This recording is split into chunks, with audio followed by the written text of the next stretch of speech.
रेढ़ाखुल बिजू पट्टनायक कल्याण मंडप ने आज पालन होचे बेटी बचाओ बेटी बढ़ाओ। तो मोर सांगरे किसी अच्छी आमर शिशु विकास जो मैडम अच्छा सहित भी आलोचना करमा जे जेन आज जेन ये सचेतनता कार्यक्रम जेन करीजन आज कहीं लगी से करीजन आ काଣା उद्देश्यटा काଣା अच्छी सहित आलोचना कर मैडम जेन आज जेन ये कार्यक्रम जेन करीजन काଣା उद्देश्यटा काଣା आउ किए जोग देइथिले। आज्ञा इटा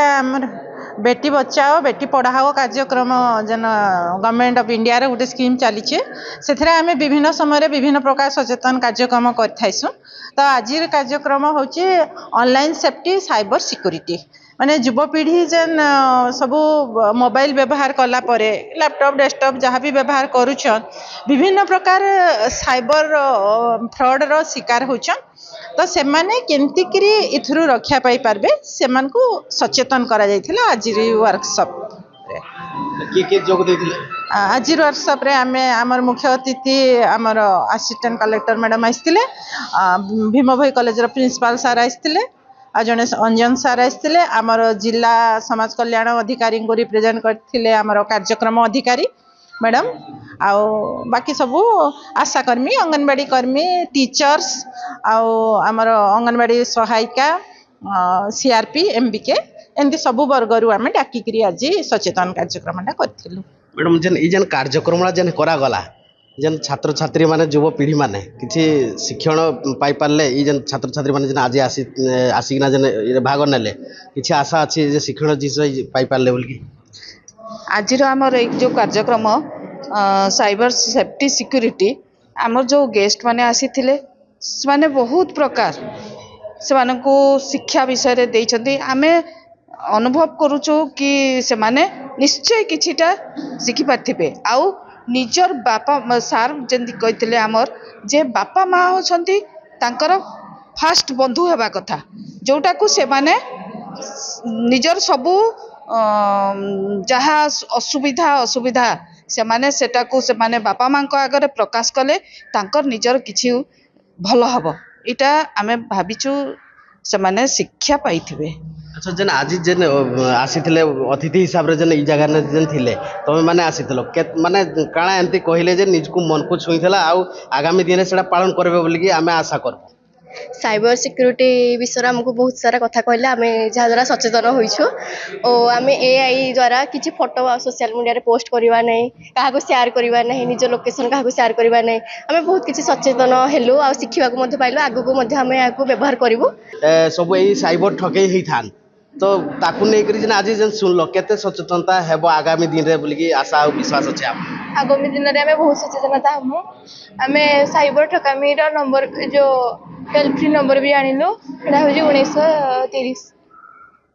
तू कॉल कले कना आम साइबर ठकामी केमती बंची पारबे एटा आम से विषय जानि पारमा।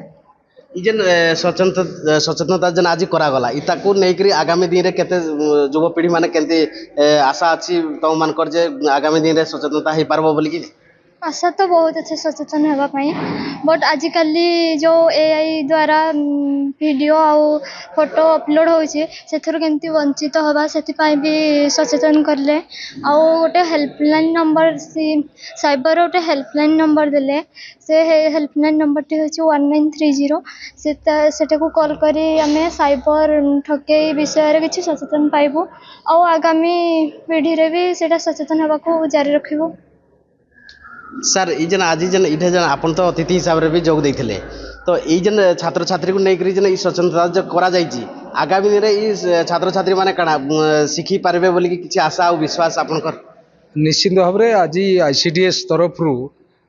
जो ऑनलाइन सेफ्टी उपरे सचेतनता कार्यक्रम अनुष्ठित होता आम महाविद्यालय छात्र छात्री पाखापाखि 50 जन आसी जोग देइथिले। निश्चित भाव में आज जो सचेतनता कार्यक्रम होता तार प्रभाव पिला ऊपर पड़ो ता कारण हूँ ऑनलाइन सेफ्टी जो ऑनलाइन क्राइम सब होची तार विक्टिम प्राय विशेषतः किशोर किशोरी माने शिशु माने छात्र छात्री माने होचंती तेणु यह निश्चित भाव में भीतर गोटे सचेतनता सृष्टि करती सब बेले युवपीढ़ी माने मोबाइल को लेकरी माने व्यस्तता रही था किंतु यही जेन साइबर ठकई रे युवपीढ़ी मैंने भी बारंबार पढ़ुचन आउ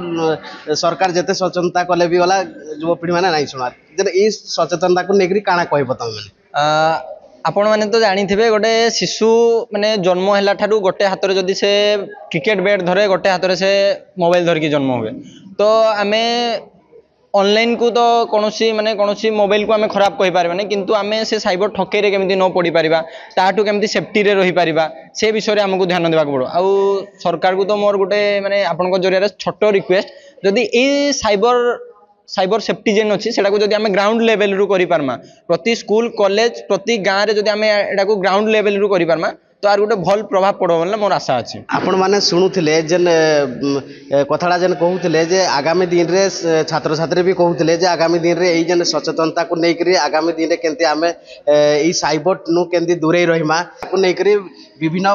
मत दौले बोलिकी आपण मैंने शुणुले देखा जाऊ इमानकर केमती आगामी दिन रे युवपीढ़ी मैंने केमती मोबाइल नु दूरे रहे मोबाइल नु यही साइबर ठकई को केमती बाद देवे ताकू देखवाके रहा बाकी रेढ़ाकुल नु जसवंत नारायण साहू कलिंग तिहार।